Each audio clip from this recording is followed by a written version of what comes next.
Hello everyone, this is a continuation of a video on conditional probability. We are using the book Introduction to Probability by Blitzstein and Huang, second edition.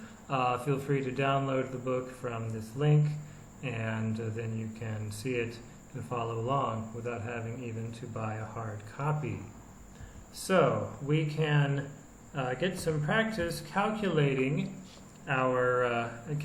with our definition of conditional probability if we work this rather simple looking problem. And that is, let's suppose that a family has two children and I randomly run into one of the two and find that child is a girl. I will make simple assumptions. Boys and girls are born equally often, equally likely to be encountered, and so on. Which are not necessarily all the case. For example, in terms of births, there are a few more boys born, and so on. But anyway, we will assume none of those complications is relevant. So, with these simplifications, what is the conditional probability that both children are girls, given that we have randomly encountered one child and found a girl? Now, one thing you might think is, and let's also assume twins are negligibly rare and so on. You might think we could have a girl and a girl, we could have a girl and a boy, we could have a boy and a girl, or we might have a boy and a boy. So those are possibilities. Clearly, this one is ruled out. So it seems we've got three possibilities. On the other hand, this one makes it far more probable that we will run into a girl than does this one, or this one. So we don't want to just count to three and say they're all equally likely. Clearly they're not. If we see a girl, and there are two ways to get a girl from here, and only one to get a girl from here or here, then we are not going to get the same probabilities that way. So what we can do instead is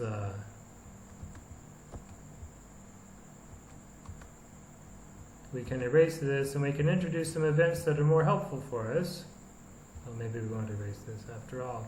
Anyway, we can let G1 be the event that the older child is a girl. So we'll say older is girl, which would correspond to this event and this event, the union of those.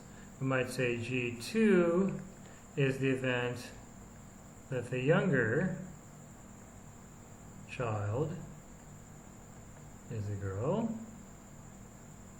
And G3 is the event that the randomly encountered child, or random child for brief,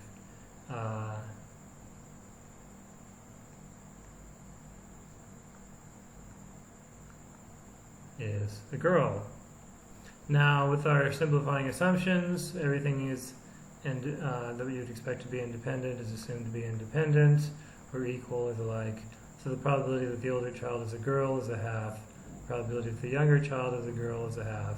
The probability that the random child is a girl is also 1/2.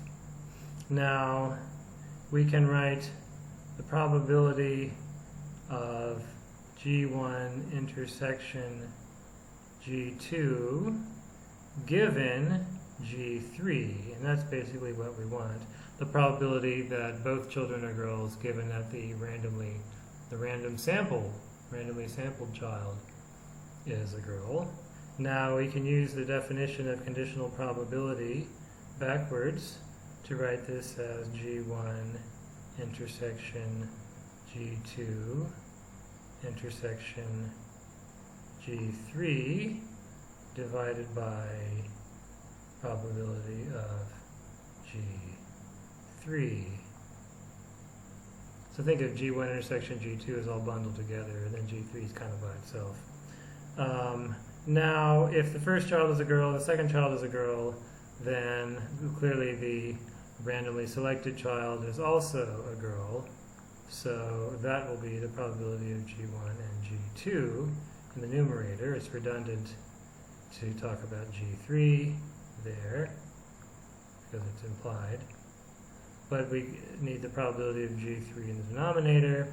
Now the probability that both children are girls will be 1/2 squared divided by 1/2 equals 1/2. Now that's pretty much what you would have thought starting off, because the fact that there's a girl in front of you doesn't seem to give you any information about which child is not in front of you. But part of what's interesting is calling attention to how we had to make various assumptions that certain events were independent of others, and that certain probabilities are equal, and that we are randomly selecting children. So whether a child can be seen is not related to whether the child is a boy or a girl, for example. There are various assumptions like that underlying our mathematics. Now, in this case, this was fairly intuitive and gave us, well, quite intuitive, and gave us the result we would expect. But there is a slight modification we can make in which the answer is not something that we would expect, I don't think. If you do expect this, then good for you. But I think most people would not have expected this. So we can ask ourselves, again, 2 children, find the probability that both are girls, given that one is a girl born in winter. Now, that doesn't seem to have any relevance, that the girl is born in winter, but we can do some math. So this will be equal to the probability that they're both girls,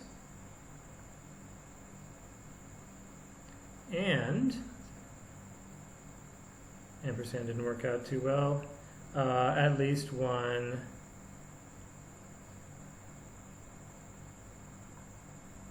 winter girl over the probability of at least one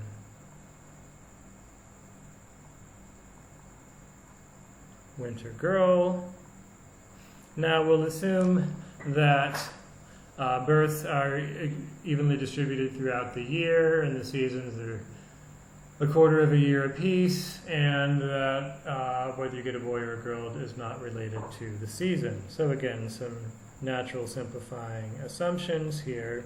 If that's the case, then the probability of getting 2 girls will be 1/2 squared. Now getting a winter girl is really the same as just getting a winter child. We don't have to specify a winter girl once we have said both girls. So it's the probability of getting at least one winter child. That's all the extra content now, once we have assumed both girls. Now, when we hear at least one, that invites us to entertain the possibility that maybe we should use that 1 minus trick, because otherwise we'll have a bunch of cases to add up, or at least we'll have a couple cases to add up. So if there's at least one winter child, then that means there might be one winter child, or there might be 2. And it's a bit easier to say at least one winter child is 1 minus there being no winter children. So 1 minus a non-winter first child, so that's probability of 3/4, and independently a non-winter second child, so we square that, and we have 1 minus the square of 3/4. Now for our denominator, the probability of getting at least one winter girl, you might say, is equal to 1 minus the probability of no winter girls. Now, the probability that a given child is not a winter girl is 7 out of 8, because 50-50 boy or girl, and then 25% chance for each season. So for any one child, the probability of being a winter girl is 1 out of 8, so the probability of not being a winter girl is 7 out of 8, but we need this to happen twice, and they're independent, so we can square this. Now we can work out the fractions a little bit, and we have 1 minus 9/16 over 1 minus 49 over 64. So that'll be, what, 7/16 over 4, 7 over 64. divided by 15 over 64 equals 7 over 15, which is not, you will notice, equal to 1/2, although it's pretty close. Now this seems kind of mysterious, but part of what you can say about it is that we are starting to move somewhat in the direction of saying something about one particular child rather than just some child. Now, something else we can do to make a little more sense of this result is ask ourselves, which probabilities should we expect to sum to 1? And remember, conditional probabilities are probabilities. So the total probability of all the options, given that there is at least one winter girl, has got to be equal to 1. Now, what other probabilities are there? Well, there could be 0 girls, for example, given that there are at least, there's at least one winter girl. But of course, if there is at least one winter girl, then there is at least one girl, which means there cannot be 0 girls. So this probability is 0. On the other hand, we could have exactly one girl.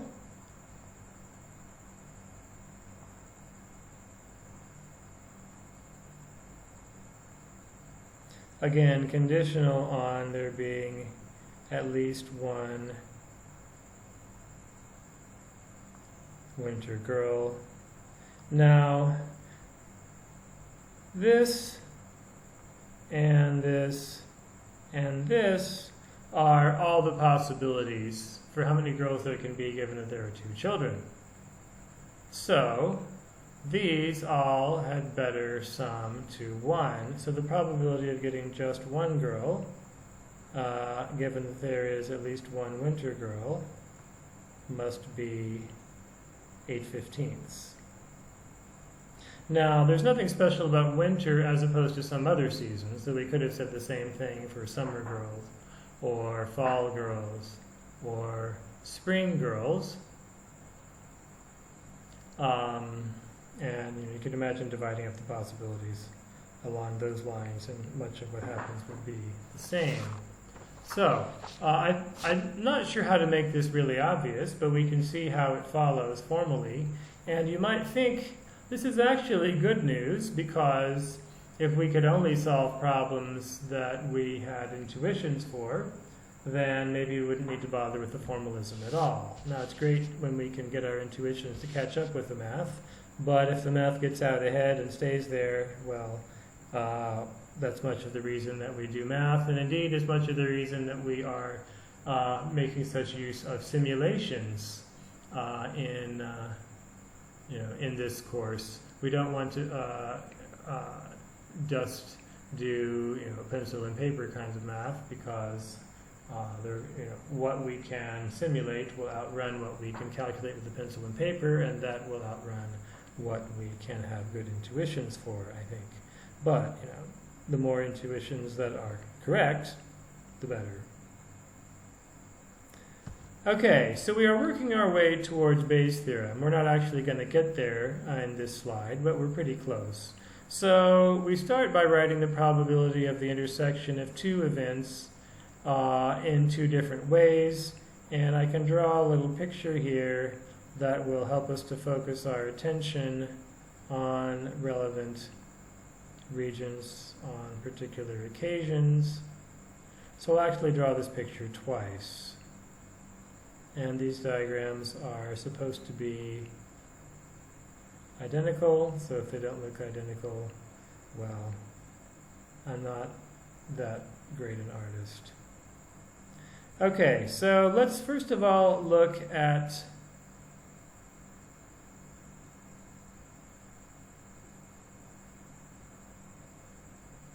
this expression on the right. Maybe I should have colored them somewhere else. Anyway, this says, direct our attention to circle A,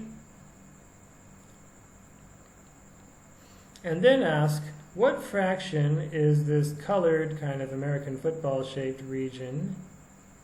What fraction is that of the whole set A. Well, that fraction is the conditional probability of B given A. Recall the conditional probability of B given A is just the probability of A and B, or A intersection B, I guess I should say. Since we're dealing with sets, over the probability of A. So limit your attention to A and then say what fraction is this colored region of A. And if you want to get back to this whole region, then remember what you're taking a fraction of was the set A. On the other hand, suppose I direct my attention to the set B here. So then I can ask myself, what fraction of that circle B is this American football-shaped region in the overlap? So this is what fraction of this? Well, that is just the conditional probability of A given B, which is equal to the probability of A intersection B. Again, recall A intersection B is the same as B intersection A. And this will be divided by the probability of B.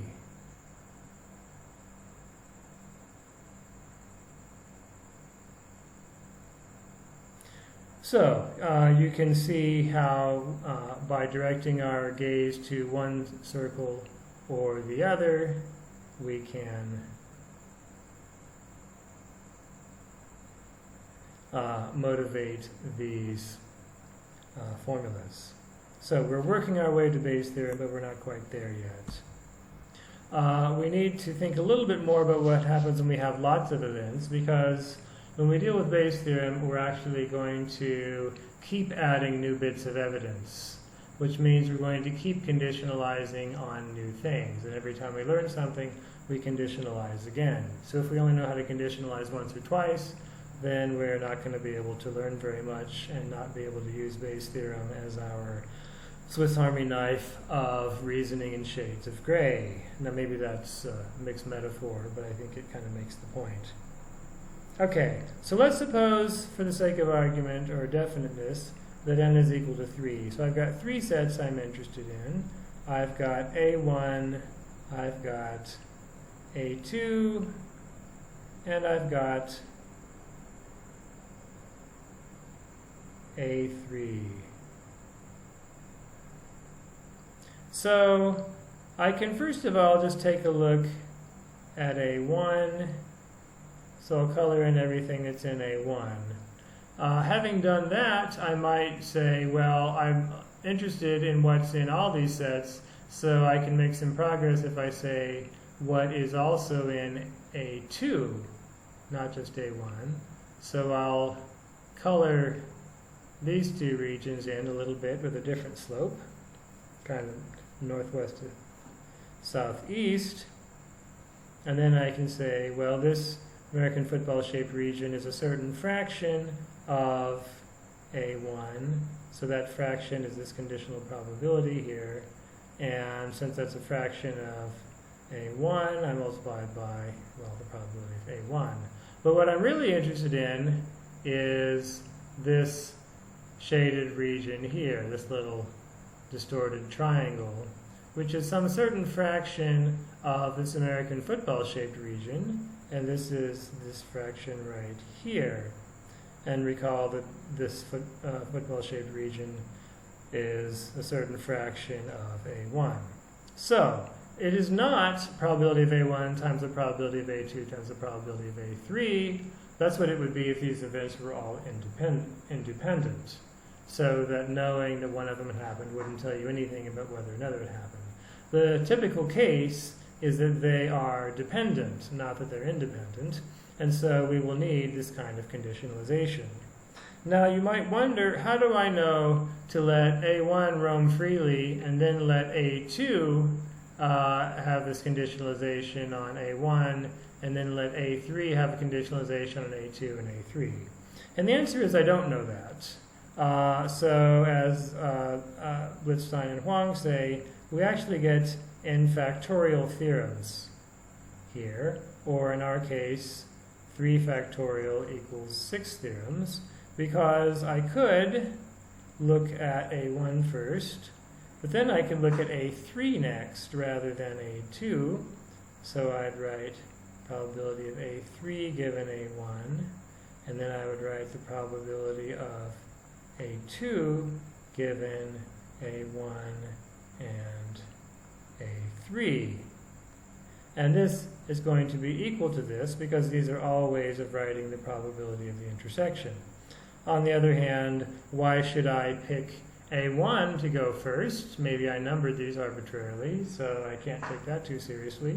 And right again, we could start with A2 with an unconditional probability, and then we could have, say, probability of A1 given A2, and then a probability of A3 given A1 and A2, or I could switch 2 and 3 here, or I could start with the probability of A3, and there are 2 possibilities here. So you can see how there are 6 possibilities. 1, 2, 3, 4, 5. You know, this, and then if you switch 1 and 3, and then this will be 2 possibilities also. So we get 6 theorems here, and it'll often be the case that one of these is noticeably simpler than another to deal with in a particular context. So part of our accomplishment might be figuring out which one of those to use. But notice once again, the place to start is the probability of A1 and A2 and A3 and so on. In other words, the probability of the intersection. And this formula, you might say, is sort of the analog of the one we saw not too long ago with the inclusion-exclusion theorem. There we couldn't just add, because we might have overlap, so we'd have a correction term, but then we might overcorrect and have to correct in the other direction, but then we might overcorrect and have to correct in the other direction again, and so we're going back and forth. Well, here we can't simply multiply. We get a certain correction due to the events typically being probabilistically dependent. But notice that there are n factorial ways to write this theorem. So we want this to help us with Bayes' theorem, because Bayes' theorem is something we want to keep applying over and over as we learn new things. Okay, so we're not quite to Bayes' theorem yet, but Bayes' theorem yet, but we're getting close. So the theorem of total probability tells me basically if I want the area of this blob, let's say that's my probability for B, I can, if I want, slice it up into a partition of the sample space. A partition means, well, I've sliced it up nicely, meaning I've got the whole sample space, I've not left anything out, and furthermore, the slices do not overlap. So these are disjoint, and their union is the sample space. Now, the slicing doesn't have to be with nice straight lines. It could, what really is important is that the events be disjoint and that their union be the sample space S. But it's kind of convenient and intuitive to do it this way. Now you can see how B is equal to B intersection A1 union B intersection A2 and so on. So here's B intersection A1 and here is B intersection A2 and so on. So I keep doing this union all the way up to B intersection AN. So that will simply give me B. Now B intersection A1 will be the area, I'm assuming the probability is being represented properly by the area here. Anyway, the probability for B intersection A will be basically this region, the probability of B intersection A2 will be this region, and so on. And then I can say, well, the probability of B will be equal to the sum. Recall that the sets A sub I are partition, meaning they are disjoint. They don't overlap at all, so I'm not double counting anything. And furthermore, they don't leave anything out. We get the whole sample space. So I can say this probability is equal to the probability of the sum of the probabilities of B intersection AI, and then I can say that B of intersection AI is equal to the probability of B given that I'm in AI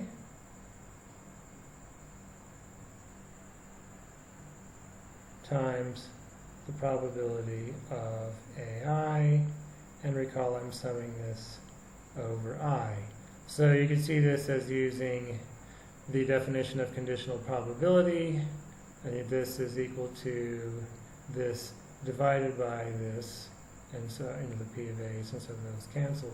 So here's my theorem of total probability. The total probability for B is equal to the probability of B given that I'm in the first part of the partition times the size of the first part of the partition plus the probability of B given in the second part of the partition times the size of the second part of the partition, and so on. So this is something that we need in particular for the denominator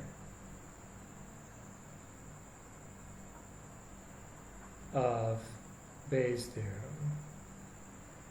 Now, doesn't seem to be any real agreement in English about whether the possessive of Bayes is Bayes apostrophe or apostrophe s. If you feel like the apostrophe s rule should always hold, and you can say Bayes's and write it like this, it doesn't really matter. So this will be the denominator of Bayes' theorem. We will need the theorem of total probability there. Okay, so we're not quite there yet, but we have a problem that we can work using this technology. Okay, so let's suppose I have two coins. One is a fair coin, so it's got even chances of landing heads or tails. One of them is biased with a probability of 3/4. Now, I've read that you actually can't have coins like this, if they are merely flying as opposed to rolling and the like. But that's okay. Let's pretend. We've got a coin of the probability of 3/4. So we pick a coin at random, equal chances of each, presumably, flip it 3 times, and I get 3 heads. So how probable is it that I picked the fair one? So I'll give myself a little notation. Event A will be getting heads 3 times. And this is, of course, something that I observed. You could think of this as data or evidence or something along those lines. And then I've got an event F that I picked the fair coin to toss. So this you could think of as my theory, my hypothesis, my model, something along those lines. So this is something that's kind of conjectural, but if true, it would tend to explain the data or something along those lines.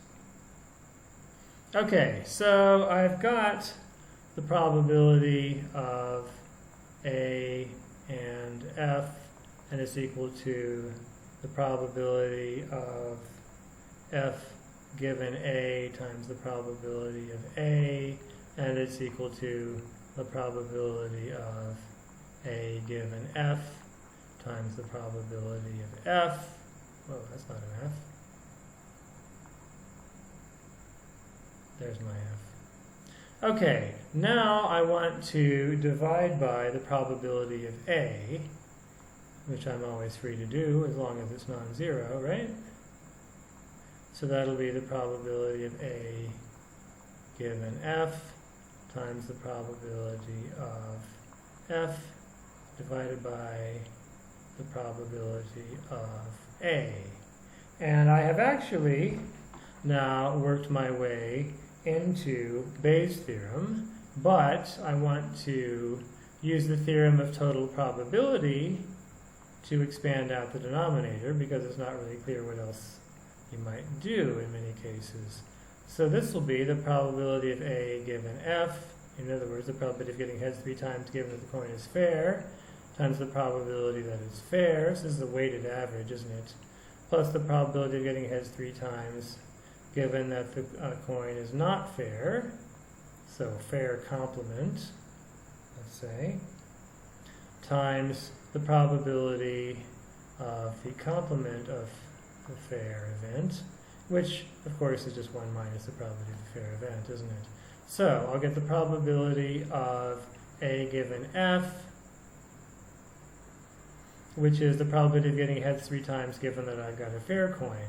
Well, if I've got a fair coin, I've got 3 independent coin tosses, each with a 50% chance of coming up heads. So this will be 1/2 to the 3rd power for the probability of A given F, won't it? Well, the probability of my picking the fair coin, well, I've got 2 coins, and they seem to be equally easy to select.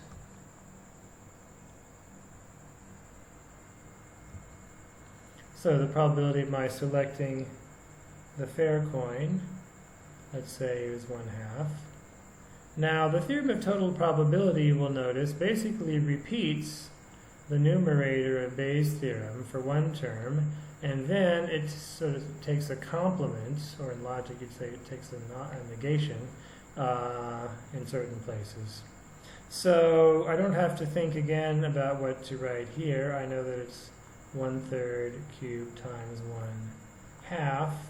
Now, what is the probability of getting 3 heads in a row if I picked an unfair coin that gives the probability of heads of 3/4?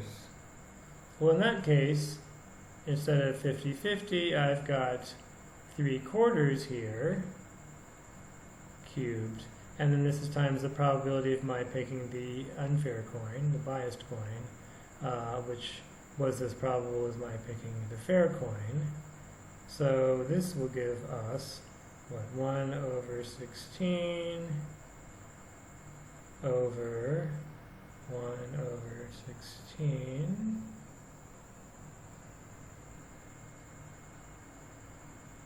plus 27/128 if all went well.